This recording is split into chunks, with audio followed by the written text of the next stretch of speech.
Thank you for staying with us. And right now we'll bring you our top stories on the morning brief today. What is topping it, of course, is politics. We head to Edo State, where the face-off between the governor, Godwin Obaseki, and his deputy, Philip Shaibu, reached its climax at the State House of Assembly, impeached the deputy governor. Well, this followed the adoption of a report of a 7-man investigative panel set up by the Assembly to probe allegations of misconduct against Mr. Shaibu. Almost immediately, the lawmakers swore in Mr. Omobayo Godwins to replace Mr. Shaibu as deputy governor. Mr. Omobayo Godwins is an engineer with a record of professional experience in the oil and gas sector. He's also been active in politics in his local government area. The swearing-in ceremony was held at the Festival Hall of the Government House in Benin City, the state capital. I will do the best. It is only when I am done. It is not when I am tired. I will do my best and ensure that Edo is moved from where he has taken it to a more enviable height.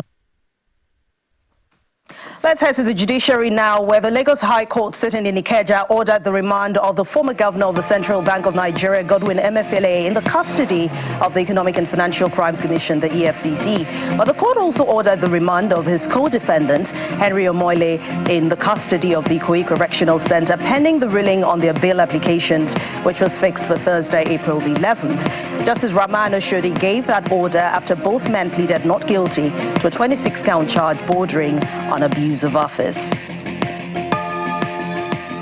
And let's stay with legal matters. We head to Abuja, the nation's capital, where the Economic and Financial Crimes Commission arraigned Binance Holdings Limited and the head of the company's financial crime compliance minister, Mr.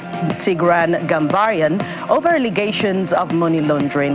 The company and its executive were arraigned on a 5-count charge before Justice Emeka Nwite of the Federal High Court, Abuja.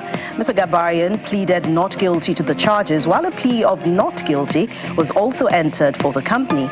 Justice Nwite held that Mr. Gambarian would be remanded in Kuje Correctional Center pending the hearing of his bail application on April the 18th, but that case has now been adjourned to May the 2nd for commencement of trial. We talk politics now. The last may not have been heard about the tussle in the Labour Party, as the Nigeria Labour Congress Political Commission has now resolved to set up a committee to help conduct a proper national convention of the party. According to the acting chairman of the NLC Political Commission, Professor Theophilus Ndukboako, the committee will also serve a reconciliatory organ to help resolve the lingering crisis among members of the party. Well, he was speaking at a meeting at the nation's capital, Abuja. Meanwhile, the presidential candidate of the Labour Party in the 2023 general election, Mr. Peter Obi, says that for Nigeria to tackle the devastating effect of poverty and insecurity, then government must make heavy investments in agriculture and industrial revolution. Mr. Obi, who was in Zaria, where he commissioned the boreholes, stressed the need for government to invest heavily in the north by revitalizing agriculture. Well, still talking politics, some PDP lawmakers in the House of Representatives are now calling for the resignation of the party's national chairman, Umar Dangum, over allegations of anti-party activities led by Mr. Ikenga Ugochinyere. The lawmakers questioned the party's leadership silence on the political situation in Rivers State. Well, according to the lawmakers, under Dangum, the PDP has been crumbling, losing elections and even losing court cases. That role which Nigerians would have loved the PDP to play as an institution, it truly is, has been abandoned for a plate of porridge. A serious leadership would have set up structures to review what, why, and how the party failed to win the last presidential election, and also failed to secure majority in both chambers of National Assembly. Rather, the Umar Damagun-led NWC is working to hand over the party to the ruling APC and their agents. There have been agreement of a broad spectrum of the party leadership when it became clear that Damagun was not interested in conducting an election but to appoint caretaker committee in at least 90 states, where the tenure of the state and local government leaders were expiring, to extend the tenure of these officials by 3 months. Despite that decision to retain everybody, Mr. Damagun went ahead and received a list of APC agents and announced them as members and leaders of PDP local government caretaker committee homes only in Rivers and partially in at least 10 states. Presently, in all the states where PDP is not the governor, Damagu has already concluded arrangement to hand the party leadership to APC.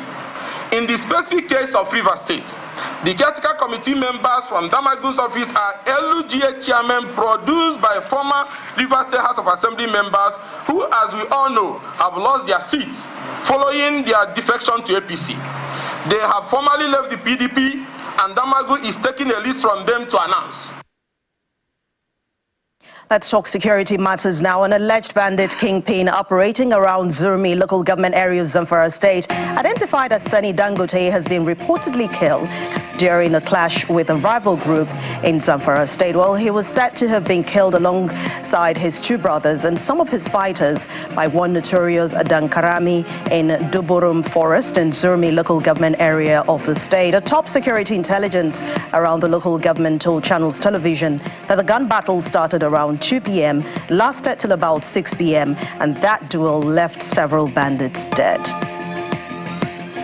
Let's delve into the world of business. The Central Bank of Nigeria, CBN, has asked all banks to stop the use of foreign currency denominated collaterals for Naira loans. Well, the CBN's acting director of banking supervision, Mr. Adetono Adedeji, made this known yesterday in a statement. The regulator has already directed banks to trim all existing loans with foreign currency collaterals to 90 days or attract a 150% capital adequacy ratio computation, and that's as part of the bank's risk. Well, according to the CBN, the bank is on a mission to ensure that there is adequate supply of forex even as the naira is being strengthened.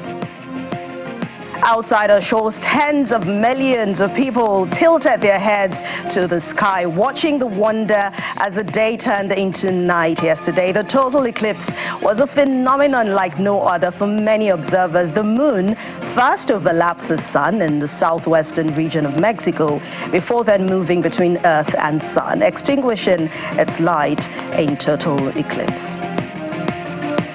And finally, today on sports, Mikel Arteta has challenged Arsenal to prove that their Champions League record against Bayern Munich is ancient history, as the Gunners took to seize their own special opportunity to reach the semi-finals. Well, Arteta's side have endured a series of defeats against Bayern over the last decade, but expects them to reverse that trend in today's quarter-final first leg. And we'll definitely see how that game turns out at the end of it. Well, those are the top stories for today.